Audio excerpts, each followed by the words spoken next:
infanterie-gevechtsvoertuig is het voertuig voor alle panzerinfanterie-eenheden en dus ook het voertuig waar ze eventueel mee op uitzending gaan.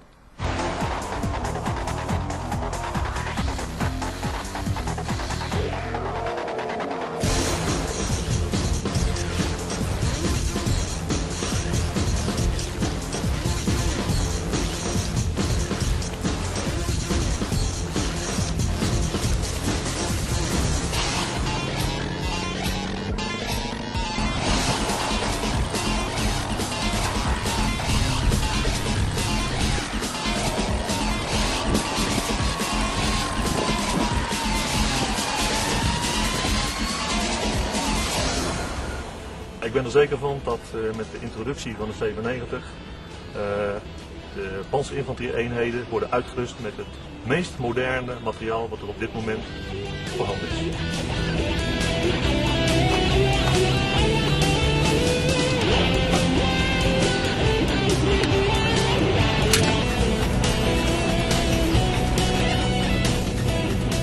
Mag nu rijden?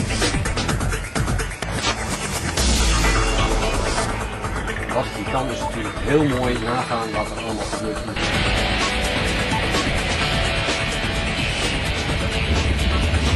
Belangrijk zijn deze gegevens die hier staan. Met name dit gedeelte, dat betekent dat het kanon echt vuring staat. Ja, duidelijk, dat is het.